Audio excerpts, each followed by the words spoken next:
আল্লাহ নবী সাল্লাল্লাহু আলাইহি ওয়াসাল্লাম বলতেছে যে উহাদ্দিসুকুম হাদিসান ফাহফাযুহু। আল্লাহ নবী বলছেন যে আমি তোমাদের একটি কথা বলছি, তোমরা তা মুখস্থ রাখবে। কে বলেছে? কে বলেছে? সাল্লাল্লাহু। কয়টি কথা বলবে? আমরা কি করতে হবে? আবার খাই ফেলছেন। আরে আপনি খান নাই ভাই, কেউ কেউ খাইছে। ওকে, আমি আবার জিজ্ঞেস করি। আল্লাহ নবী সাল্লাল্লাহু আলাইহি ওয়াসাল্লাম বললেন উহাদ্দিসুকুম হাদিসান ফাহফাযুহু, আমি তোমাদের একটি কথা বলছি, তোমরা তা মুখস্থ রাখবে। তাহলে একটি কথা কে বলছে? আল্লাহ নবী সাল্লাল্লাহু আলাইহি ওয়াসাল্লাম। কয়টি কথা বলছে? কি করতে বলছে এটা? কি করতে বলছে এটা? কল, তিনি সাল্লাল্লাহু আলাইহি ওয়াসাল্লাম বললেন ইন্নামাদ দুনিয়া লিআরবাআতি নাফর। ও আমার উম্মতরা, আচ্ছা এইভাবে উনি বলেনি, এটা আমি বলতেছি আপনাদেরকে। ওকে, তিনি এভাবে সাল্লাল্লাহু আলাইহি ওয়াসাল্লাম বলেনি, উনি তো সাহাবাদের বলছেন। কাকে বলছেন? উনি কাকে বলছেন? সাহাবাদের। কিন্তু আমরা ওনার কি উম্মত। আমরা কি? আমরা ওনার সাহাবা না, আমরা কি উম্মত।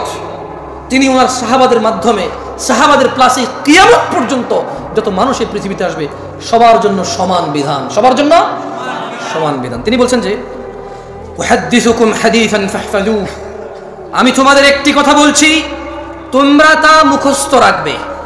কল, তিনি সাল্লাল্লাহু আলাইহি সাল্লাম বললেন ইন্নামাদ দুনিয়া লিআরবাআতি নাফর, নিশ্চয় দুনিয়া চার প্রকার মানুষের জন্য। নিশ্চয় এই পৃথিবী চার প্রকার মানুষের জন্য। নিশ্চয় এই পৃথিবী কয় প্রকার মানুষের জন্য? নিশ্চয় এই পৃথিবী চার প্রকার মানুষের জন্য। আবিদিন রাযাকাহুল্লাহু মালান ওয়া ইলমা, আল্লাহ তাআলা যে বান্দাকে ধন সম্পদ ও ইলম দান করেছেন হলো এক প্রকার। এই পৃথিবী কয় প্রকার মানুষের জন্য? একজন বান্দা যাকে আল্লাহ ধন সম্পদ ও জ্ঞান দান করেছে, এটা কয় প্রকার? একজন বান্দাকে আল্লাহ কি দিয়েছে? ধন সম্পদ এবং ইলম। একজন বান্দাকে আল্লাহ কি দিয়েছে? ভাই আমি একলা কষ্ট করলে হবো না, বাঙালি হলো হিংসুক, আমি হলো আমার ভিতরে হিংসা আছে। আমি কোন চিল্লাই চিল্লা আপনি বয়ে বয়ে আরাম করে শুনবেন কে? এত আরাম কি লেগে আমার লগে লগে না, আমি কইতেছি আপনার বলে। আজকে ওয়াজ বক্তা একজন হবে না, আজকে বক্তা সবাই আমরা ইনশাআল্লাহ। ওকে, সঙ্গে সঙ্গে বলিয়েন, দেখবেন মুখস্থ হয়ে যাবে ইনশাআল্লাহ। কেমন? আবারও বলছি, যদি হাদিস মুখস্থ না থাকে হুকুম মুখস্থ হয়ে যাবে। কি মুখস্থ হবে? মানে এটা নিষেধ অথবা আদেশটা আপনি বুঝে চলে আসবে, যাতে আপনি আপনার বাচ্চাকে নিষেধ করতে পারেন, নাই এটা করিও না, এটা আল্লাহ নবী নিষেধ করছে। হয়তো আপনি বলতে পারবেন না আরবি বাংলা মিলায়, বুঝেন নাই? আচ্ছা, হাত পাগুলো নড়ে, এটাও আপত্তি, ক্যামেরা যারা দেখে আমি সরি। আল্লাহ নবী সাল্লাল্লাহু আলাইহি ওয়াসাল্লাম কয়টি কথা মুখস্থ রাখতে বলেছেন? একটি। কয়টি? এই দুনিয়াতে কত প্রকার মানুষের জন্য পৃথিবী? কত প্রকার? এক প্রকার কি? সম্পদ এবং, বেশি জোরে বলিয়েন না তাহলে গলা ভেঙে যাবে। সবাই বলিয়েন, আস্তে আস্তে বলিয়েন, সমস্যা নেই। কেমন? সবাই বলিয়েন, আস্তে আস্তে বলিয়েন। তাহলে এক প্রকার হচ্ছে আবদান রিজকাহুল্লাহ, সরি রাযাকাহুল্লাহু মালান ওয়া ইলমা।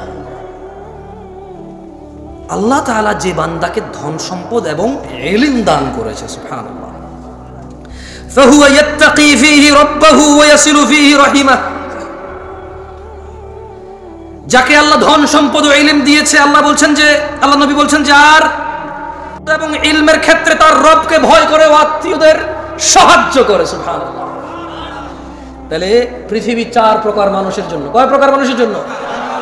এক, আল্লাহ একজনকে সম্পদ দিছে, ইলম দিছে। এখন সে কি করে?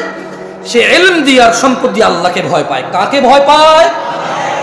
মানে এই টাকা দিয়ে সে সিনেমার টিকিট কেনে না। এ টাকা দিয়ে সে কি করে না? সিনেমার টিকিট কেনে না। এ টাকা দিয়ে সে মদ গাঁজা কেনে না। এ টাকা দিয়ে সে কাউকে মারবে, গাল্লাবে, অপদস্থ করবে, জুলম অত্যাচার করবে, সেটা কি করে না। সে এই টাকার ক্ষেত্রে সে কি পায়? ভয় পায়। কাকে? আল্লাহকে, রবকে ভয় পায়। কাকে? রবকে ভয় পায়। এবং সে এই টাকা আত্মীয় স্বজনকে হেল্প করে, সে সম্পদ দিয়ে।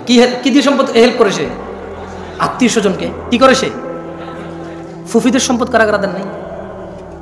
হ্যাঁ, এগুলো সব গরিব মানুষ আমার মতো। রাত 12টা বাজে বড় লোক এখন, মানে কোন জায়গায় কনসার্ট চলতেছে, কোন জায়গায় একটু পয়সা নির্জনে অথবা হোটেলে বসে একটু গাঁজা মাজা খাওয়া যায়। সরি, সব বড় লোক বলছি না ভাই, গরিব এখন টিকটিকির ল্যাস খায় ভাই। যার কাছে পয়সা আছে সেই ইয়াবা গাঁজা খায়, যার কাছে পয়সা নাই পুরান মোজার সঙ্গে দেখে দিই। ওস্তাদ সেটা সম্পর্কে জানতেন আগে? আমি রিসেন্টলি দেখেছি, আমি অনেক জায়গায় কথাটা বলেছি, তখন আমি বিয়ে করেছি নতুন, আরও অনেক ইয়াং, একদম মোটামুটি 8-10 বছর আগের কথা বলতেছি। তো বাংলাদেশি তো আমি প্রথমবার আসছি, আমি তো বাংলাদেশ সম্পর্কে তেমন জানি না, তেমন মানে জানি না তখন। তো বিয়ে শাদী করলাম, চিটগাং যাচ্ছি। কর্নেলহাট নাম শুনছেন? চিটগাং কর্নেলহাট মানে এটা এখানের আগে সিটি গেটের পরে। তো এখন আমি যখনই নামতাম ট্রেনে করে যাইতাম বা কর্নেলহাটে নামতাম, একটু শ্বশুর বাড়িতে যাবো, একটু ফল ফ্রুট নিতে হবে না। তো কর্নেলহাট তো এটা তো Dhaka Chittagong road highway, overbridge আছে কর্নেলহাট বা ছোট্ট একটা বাজার, ওভারব্রিজ। মজার ঘটনা বলতেছি, তোমরা শোনো। আমি বাংলাদেশে নতুন তখন, এখন এক ছেলেকে দেখেছি পলিথিনের ভিতরে জুতার যে আঠা ঘাম আছে না, এই জুতার ঘাম পলিথিনের ভিতরে। এখন সে কি করছে, আমি যখন ওভারব্রিজটা পার হচ্ছিলাম, সে ওভারব্রিজের উপরে শুয়ে আসে আর পলিথিনটা টান দিয়ে পলিথিনটা ছোট হয়ে যায়, আবার সেটা ফুলায় আর সে এমন করতেছে। আচ্ছা মজার কথা বলি, ছেলেটা এত বড়, আমার মনে হয় তার বয়স 10 থেকে 15 বছরের ভিতর হবে যদি সে গ্রোথ ভালো না হয়। আর যদি তার গ্রোথ ভালো হয় তাহলে 8 থেকে 12 বছর। কত বছর? 8 থেকে 12 বছর একটা ছেলে। আমার তো ভাই সৌদি আরব থেকে আসছি নতুন নতুন, বুঝুন না, মন মানসিকতা একদম নরম তাজা, কিছু জানি না তো বাংলাদেশের। আমি তো শ্বশুর বাড়িতে ফল ফ্রুট নিয়ে যাওয়ার চিন্তা, টাকা পয়সা যা টুকটাক ছিল। এখন আমি রাস্তার এই পাশে নামছি, তো ওই পাশে হলো ফল দোকান, ওভারব্রিজ আছি। আমি এর সাথে বসছি, বসার পরে আমি ওরা জাগাচ্ছি, এই ছোটো ভাই ওঠো ওঠো ভাই। দেখলাম যে মানুষ হেঁটে যাচ্ছে, আসতেছে যাচ্ছে, কেউ কোনো ওর দিকে ভ্রুক্ষেপ করতেছে না, আমি বসে আছি ওর সাথে। আমি বলছি, পরে দেখলাম যে পলিথিনে ঘাম সেরকম খাচ্ছে, সে তো গ্রাম নিচ্ছে, আমি তো ভাবছি খাচ্ছে। আমি বলছি কি, আপনি বিলিভ করবেন না, আজকে আমি হাসতেছি, ওই দিন আমি ওখানে বসে কান্না করতেছিলাম। আমার মন এত খারাপ হয়েছে যে কি এত গরিব দেশ আমরা, এই ছেলে ঘাম খাচ্ছে কেন? বললাম আমি এই ঘটনা আর এক জায়গায় বলছি, সত্যি দিনাজপুরে বলছিলাম না। আচ্ছা এখন আমি দেখেন, কথা আগে পরে হতে পারে, যেহেতু আগেও বলছি, পরে ইউটিউবারে বলবো যে এই দেখেন জামশেদ মসজিদের মিথ্যুক, আগে বলছে এরকম, পরে বলছে ভাই আমি তো এটা তো কোরআন না, আমি হেফেজ করবো, বুঝলেন নাই? কথা আগে পরে হইতে পারে। তো আমি বললাম যে হারি আমরা এত গরিব, সুবহানাল্লাহ, এই ছেলে ঘাম খাচ্ছে কেন? আল্লাহ, আমি করছি কি, ফল ফ্রুট শ্বশুর বাড়িতে যাওয়ার যে টাকা ছিল করে দিয়ে দিছি। পরে আমি তো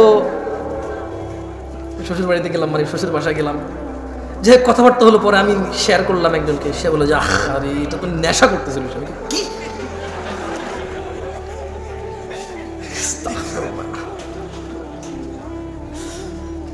অপরাধ করতে টাকা লাগে না, অপরাধ করতে কি লাগে না? টাকা লাগে না। মানুষ অপরাধ করেই তো টাকার জন্য। যদি অপরাধ করতে টাকা লাগতো তাহলে টাকা থাকার পরে অপরাধ করতে পারতো, কিন্তু সে অপরাধ করেই তো টাকার জন্য।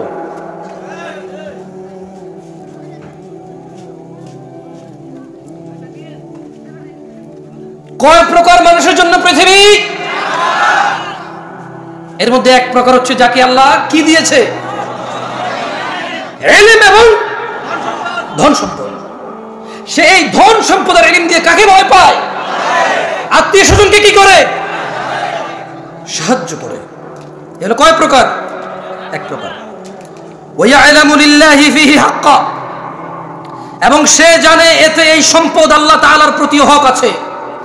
ফাহাদা বিআফদালিল মানাজিল, ও পূর্বাচলের মানুষ, ও 40 বছর আগের ফকির মিসকিন, যখন এই পূর্বাচলের সম্পদের কাঠা 2 লাখ টাকাও ছিল না, যেই কাঠা এখন 3 কোটি 4 কোটি টাকায় বেচো আর বড় লোকই দেখাও। যখন তোমার এখানে জমির কাঠা, আরে কাঠা কিসের বিঘা বলে, তো কিসের কাঠা মাঠা? 50 বছর আগে কাঠা দেখাইতে আসছে আমাদের। কে 50 বছর আগে কাঠা জমি বিক্রি করছে, কাঠা জমি কিনছে? কে? কোন এমন ফকিন্নি লোক ছিল যে কাঠায় জমি কিনছে? কোন এমন বড় লোক ছিল যে এক কাঠা বিক্রি করবো ভাই, বেশি বিক্রি করবো না? বিঘা বিঘা কি নিয়ে কথা হয়েছিল? আরে পূর্বাচলের ফকির দরিদ্ররা 50 বছর আগে। তোমাদের বাপ দাদাদের এত সম্পদ ছিল না, যারা আমরা গ্রামে ছিলাম তাদের যতটুকু ছিল 400 বিঘা 500 বিঘা গ্রামাঞ্চলের মানুষের ছিল। 200 মন 400 মন ধান হয়তো গ্রামাঞ্চলের ধনী মানুষদের। তোমাদের এখানে কে এমন ধনী যার 100 বছর আগে এরকম 1000 মন ধান হয়েছে? তুমি দিনাজপুর যাও, এমন সম্ভ্রান্ত পরিবার পাবা 60 বছর আগে 70 বছর আগে ওর বাপ দাদারা এক ছিল, 800 মন 1000 মন ধান হইতো ওদের নিজেদের। কি ওষুধ নাই, চাপাইতে নাই, রাজশাহী নাই এরকম ধনী। আমি চাঁপাইনবাবগঞ্জে গিয়েছি কিছুদিন আগে, একজনের শুনেছি ওর কত 80 বিঘা জমি এখনো আছে বরেন্দ্র এলাকায়। কোথায়? বরেন্দ্র এলাকায় 80 বিঘা জমি আছে। এই জমির দাম যদি 4 কোটি টাকা না হইতো, যদি এটা ধান আর গমের জন্য হইতো, একবার ভাবো কতটুকু ছিল তোমার। এই 1 কাঠা 2 কাঠা 5 কাঠা জমিতে কতটুক ধান আর গম পাইতা? এর রিজিক কে দিয়েছে? জেনে রাখো, তিনি সাল্লাল্লাহু আলাইহি সাল্লাম বলছেন, আল্লাহ একজনকে সম্পদ দেয় এবং ইলম দেয়। সে সম্পদ দিয়ে আল্লাহকে রিজিক দিয়ে এবং ইলম দিয়ে সে আল্লাহকে ভয় করে, আত্মীয়তার সে কি করে? সাহায্য করে। এবং সে এটাও জানে তার এই সম্পদে আল্লাহর হক আছে। কার? আল্লাহর হক আছে। এবং নবী সাল্লাল্লাহু আলাইহি সাল্লাম বললেন, ফাহাদা বিআফদালিল মানাজিল, এই পৃথিবীতে যত সম্পদশালী আছে, এই পৃথিবীতে যত জ্ঞানী গুণী আছে, সবচাইতে উন্নত উচ্চ মর্যাদা আল্লাহর কাছে যে সম্পদশালী এবং জ্ঞানী মানুষ আল্লাহকে ভয় করে, আত্মীয়তার সাহায্য করে এবং যে জানে এবং মানে যে আমার সম্পদে কার হক আছে? আল্লাহর। আল্লাহ নবী সাল্লাল্লাহু আলাইহি সাল্লাম বললেন, এই ব্যক্তি হচ্ছে সর্বোচ্চ মর্যাদাপূর্ণ। তাহলে এখন প্রশ্ন, আলেমদের কি হবে? জামশেদ ভাই, আলেমরা যারা বক্তব্য দেয়, মাহফিল করে, আচ্ছা এখন তো অনেকে বক্তা, যেমন আমি কোনো আলেম না, আমি হচ্ছে বক্তা। আমি কি বক্তা? এটা হচ্ছে বাস্তব, মানে এটা হচ্ছে সমাজের রাশ রিয়েলিটি। কেউ মেনে নিতে চাচ্ছে না আমাকে এজ বক্তা হিসেবে। শেখ, উস্তাজ, যারা হুজুর মানে শেখ বোঝে, তারা হুজুর। লা হাওলা ওয়ালা কুওয়াতা ইল্লা বিল্লাহ। ইখওয়ান, কি হয়েছে আপনাদের? ধ্বংস হয়ে যাবেন। আমি জামশেদ মজুমদার, আপনার কোনো প্রবলেম হলে ফতোয়া দেওয়ার ক্ষমতা জ্ঞান রাখি না, আসলে রাখি না। সূক্ষ্ম কোনো জ্ঞান নেই আমার কাছে। এটা আমি আল্লাহর কাছে দোয়া করি, আল্লাহ আমাকে জ্ঞান দান করুক এবং চেষ্টার তৌফিক দান করুন, সর্বোচ্চ সহজ করে দিন আল্লাহ তাআলা আমার জন্য। আমি এটা আল্লাহর কাছে চাই। তবে এখন পর্যন্ত আমি পারবো না আপনাকে কোনো ফতোয়া মাসলা মাসাইল দিয়ে সমাধান করতে। আলেম পারবে। কে পারবে? আল্লাহ আমাদেরকে বুঝার তৌফিক দান করুন। কয় প্রকার মানুষের জন্য পৃথিবী? এর মধ্যে এক প্রকারের কাছে আল্লাহ কি দেয়? সম্পদ এবং জ্ঞান দেয়। সেই সম্পদের জ্ঞান দিয়ে কি করে? এবং কার হক আছে বিশ্বাস করে? কার? এবং এই ব্যক্তিকে রাসূল সাল্লাল্লাহু আলাইহি ওয়াসাল্লাম কি বলেছে? আফদালিল মানাজিল, সর্বোচ্চ কি? এই ব্যক্তি হচ্ছে সর্বোচ্চ মর্যাদাবান, মানে এই ব্যক্তির স্থান হচ্ছে মর্যাদাবান স্থানে। কেমন? এবার আসেন দ্বিতীয়। না এবার আলেমদের আসতেছে ইনশাআল্লাহ। ভাই আমার, নিরাশ হয়েও না। তিনি সাল্লাল্লাহু আলাইহি ওয়াসাল্লাম 4 প্রকার বলেছে। কয় প্রকার? আমরা কয় প্রকার শেষ করেছি এখনো? 1 প্রকার। আমি ফজিলাতুল শেখ ডক্টর মুজাফফর বিন মোহসেন হাফিজাহুল্লাহকে অনুরোধ করবো, আপনি প্লিজ এদিকে আসেন, আমাকে বাঁচান। আচ্ছা, ওয়া আবদিন রাযাকাহুল্লাহু ইলমান ওয়া লাম ইয়ারযুকহু মালা, আরেকজন বান্দা যাকে আল্লাহ তাআলা ইলম দিয়েছে কিন্তু সম্পদ দেয়নি। তাহলে 1 প্রকারকে আল্লাহ সম্পদ দিয়েছে, ইলম দিয়েছে, আরেক প্রকারকে কি দিয়েছে? কি দিয়েছে? কি দেয় নাই? কি দিছে? কি দেয় নাই? কি দিছে? কি দেয় নাই? আমরা বেশিরভাগ আলেমকে এটা পাই নাকি পাই না? সুবহানাল্লাহ। দেখেন আল্লাহ নবী সাল্লাল্লাহু আলাইহি ওয়াসাল্লাম ওনাদের ব্যাপারে কি বলতেছেন দেখেন, সুবহানাল্লাহ। আপনি অবাক হয়ে যাবেন, অবাক। আপনি যদি মাদ্রাসার ছাত্র হন, আপনি যদি দ্বীন শিখেন, আপনি যদি ইসলামকে বোঝার চেষ্টা করেন, আপনি জাস্ট অ্যামেজড হয়ে যাবেন যেখানে কি বলতেছেন তিনি বলেন যে ফাহুয়া সাদিকুন নিয়াহ, আরেক ব্যক্তিকে আল্লাহ ইলম দিয়েছে, সম্পদ দেয়নি, কিন্তু ওই ব্যক্তি সৎ নিয়তের অধিকারী। ইয়াকুলু লাউ আন্নালি মালান লাআমিলতু বিআমালি ফুলান, আল্লাহ আরেক ব্যক্তিকে ইলম দিয়েছে, সম্পদ দেয়নি, ওই ব্যক্তির নিয়ত হচ্ছে সৎ। আর ওই ব্যক্তি বলে, যদি আমার সম্পদ থাকতো অমুক অমুক অমুক অমুক ব্যক্তির মতো ভালো কাজগুলো করতাম, মসজিদ বানাতাম, মাদ্রাসা বানাতাম, ইয়েতিমখানা বানাতাম, ব্রিজ কালভার্ট বানাতাম, দরিদ্রদের সাহায্য করতাম, মন খুলে দান করতাম, দারিদ্রতা মোচনে অংশগ্রহণ করতাম। এটা হচ্ছে তার সৎ নিয়ত। এটা তার কি নিয়ত? এটা হচ্ছে তার কি নিয়ত? সৎ নিয়ত। মনোযোগ দিয়ে কথা বোঝার চেষ্টা করুন। এক ব্যক্তি সম্পদ আছে, রিজিক আছে, সম্পদের রিজিক দিয়ে আল্লাহকে ভয় করে, আত্মীয়তার সাহায্য করে, এবং সে বিলিভ করে, সে জানে যে এতে আল্লাহর হক আছে, তা মানে সে, এ হচ্ছে এর মর্যাদা হচ্ছে সর্বোচ্চ। আরেক ব্যক্তি যার ইলম আছে, জ্ঞান আছে, সম্পদ নাই, কিন্তু ও সৎ নিয়তের অধিকারী, এবং সে সংকল্প করে এবং সে বলে যে আমার যদি সম্পদ থাকতো তাহলে ওই যে অমুক, ওই যে অমুক, অমুক, এই অমুক কাকে বলছে বলেন তো? যার ধন সম্পদ আর রিজিক আছে, সরি, যার ইলম আর রিজিক আছে, ওই অমুকটাকে, ওই যে প্রথম ব্যক্তি যার রিজিক আছে এবং কি আছে, এই যার কাছে ইলম আছে এবং সম্পদ নাই, সে বলে যে আমি অমুক অমুক অমুক অমুকের মতো ভালো কাজ করতাম। ব্যক্তির মতো কি করতো? সে ভালো কাজ করতো। আল্লাহ নবী কি বলেছেন দেখেন, সুবহানাল্লাহ, বলছেন যে ফাহুয়া বিনিয়াতিহি ফাআজরুহুমা সাওয়া, এই ধরনের লোকের মর্যাদা তার নিয়ত মোতাবেক নির্ধারিত হবে, এই দুইজনের সব সমান সমান হবে। তার মানে যার টাকা আছে আর জ্ঞান আছে, সেই টাকা যদি ভালো কাজে না লাগায় বিপদ, কি বিপদ।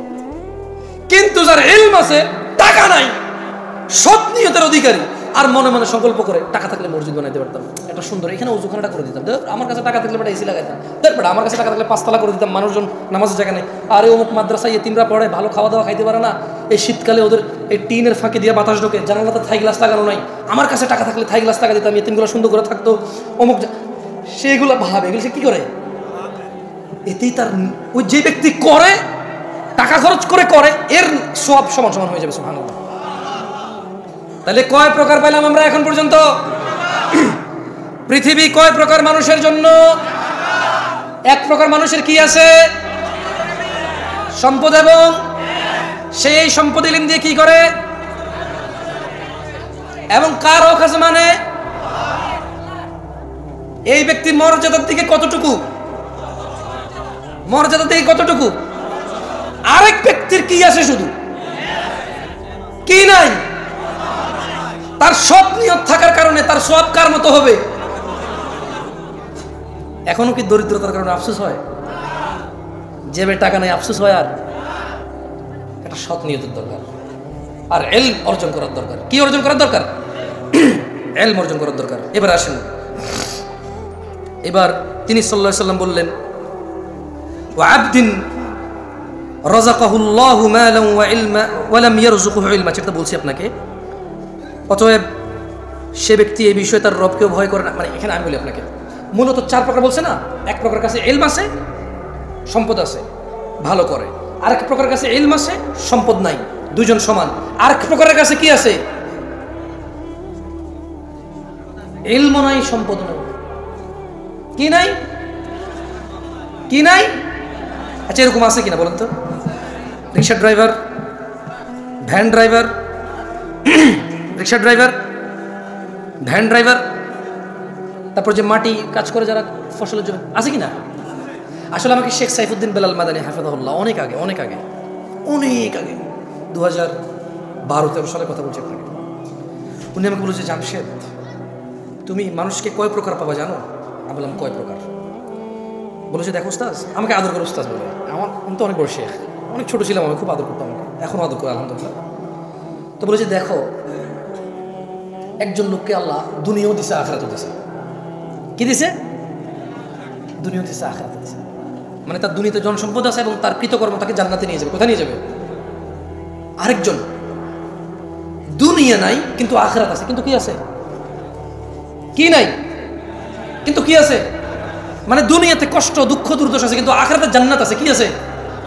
বলে যে আরেক প্রকার দেখো, দুনিয়া আছে আখিরাত নাই, মানে এর ধন সম্পদ টাকা পয়সা মানে সম্ভ্রান্ত ক্ষমতা সব আছে, প্রাচুর্য, কিন্তু কি নাই?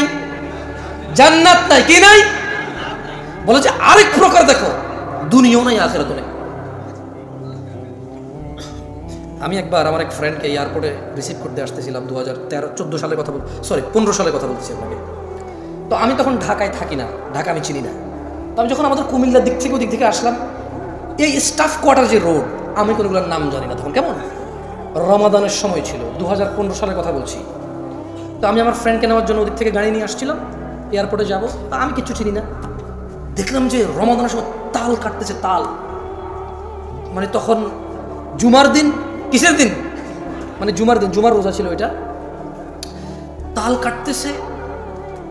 আরে আমাদের এলাকার দিকে ওই যে কালো পর্দা মর্দা দিয়ে খায় কেউ, বুঝছেন, উপজেলা শহরও কেউ কেউ কালো পর্দা লাগায় লিখে রাখে অমুসলিমদের জন্য খাওয়ার ব্যবস্থা আছে, বুঝছেন, এরকম লেখে। এবার মুসলমান মুসলিম কে কারা কি আর দেখে বুঝে যে কে মুসলমান খাচ্ছে, আচ্ছা এটা বুঝলাম। এখন তাল কাটতেছে আর খাচ্ছে, ভাই বিশ্বাস করেন, মানুষ লোকাল বাস এসে দাঁড়াচ্ছে, মানুষের দাঁড়াচ্ছে, আর ও তো কাটতেছে খাচ্ছে। গাড়ি জ্যামে পড়ছে, আমি জানালা দিয়ে তাকায় হতভম্ব হয়ে গেলাম। যে তো আমি ড্রাইভারকে বললাম, ওর নাম ছিল রিপন, ওর নাম ছিল কি, আমার যে কী ব্যাপার রিপন, রোজা না, আমরা তো রোজার মাস এটা, মানে এগুলো তো আমি প্রথম দেখতেছি, আমি কি দেখতেছিলাম প্রথম, মনে হচ্ছে কী ব্যাপার, এভাবে দিনে দুপুরে এভাবে তাল কাটতেছে আর খাচ্ছে সবাই, ঘটনা কি? তো মুচকি এসে বলে যে লেবার শ্রেণীর তো কষ্ট করে রোজা রাখতে পারে না হয়তো। বললাম কীরকম লেবার শ্রেণী, কী এমন কষ্ট করে রোজা রাখতে পারে না? বলে যে ভ্যান টানে, ওই কষ্ট কসরত করে। আমি বললাম আরে এই দেশের মানুষ গাছ লাগায় কেন? মেয়ে বিয়ে দেওয়ার জন্য লাগাইছে কিনা? লাগান নাই? মাইয়া বাঁচবে নাকি বাঁচবে না, আপনি বাঁচবেন নাকি বাঁচবে না, এ গাছ তুফানে ভাঙবে নাকি তুফানে ঠিক রাখবে, এগুলো সব কিছু জানা না জানার পরও তো কি লাগাইছেন? গাছ লাগাইছেন। কি জন্য? মাইয়া বড় হলে কি দিতে হবে? কারণ যৌতুক দিতে হবে। কি দিতে হবে?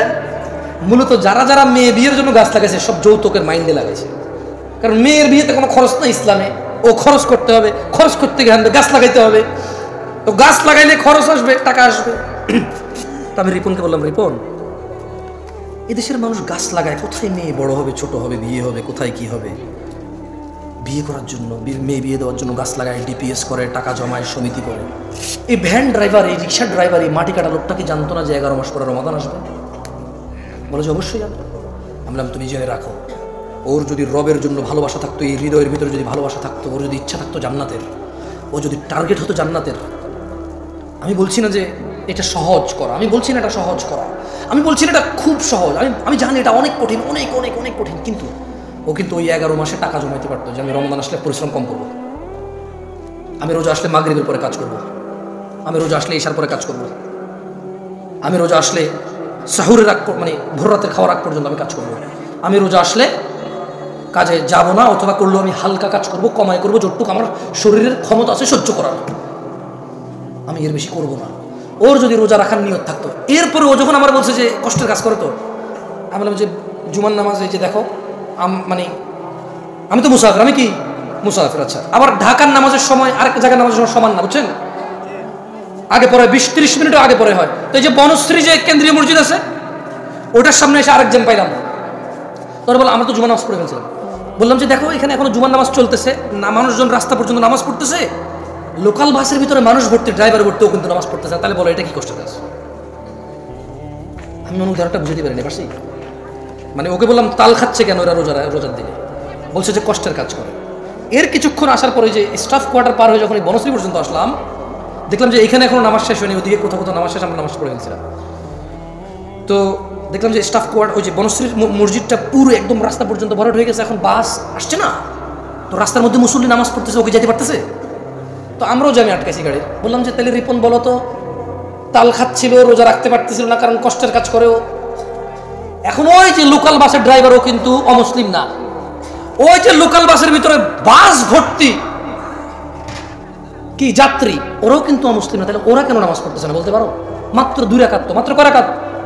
মাত্র কয় রাকাত?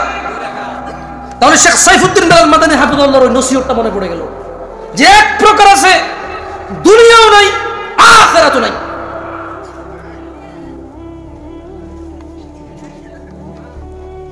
আল্লাহ সুবহানাহু ওয়া তাআলা আমাদেরকে বোঝার তৌফিক দান করুন দিনী ভাইরা।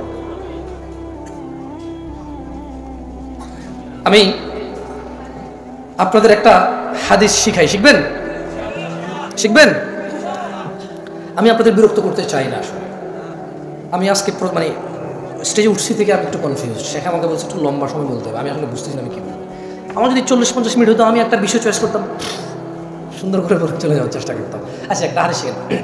আল্লাহ নবী সাল্লাল্লাহু আলাইহি ওয়াসাল্লামের কাছে এক ব্যক্তি এসে বলল যে আরাআইতা ইযা সাল্লাইতা সালাওয়াতুল মাকতুবাত। এক ব্যক্তি এসে আল্লাহ নবীকে বলল যে ইয়া রাসূলুল্লাহ, আপনি কি মনে করেন আমি যদি ফরজ নামাজ সমূহ পড়ি, অসুমতু রমাদান, এবং রমাদান মাসের রোজা রাখি, সে কি করবে? ফরজ নামাজ পড়বে এবং রমাদান মাসে রোজা রাখবে, এবং সে যদি এটা বেশি কিছু না করে, সে বলে যে আদখুলুল জান্নাহ ইয়া রাসূলুল্লাহ, আমি কি জান্নাতে প্রবেশ করবো আল্লাহ রাসূল? তিনি সাল্লাল্লাহু আলাইহি ওয়াসাল্লাম বলেন যে নাম, হ্যাঁ তুমি জান্নাতে প্রবেশ করবা। সে কি করবে বলেন তো? বলতে পারেন সে কি করবে? বলতে পারেন সে কি করবে? নামাজ পড়বে আর কি করবে? রোজা রাখবে। আল্লাহ নবী বলছে সে জান্নাতে যাবে।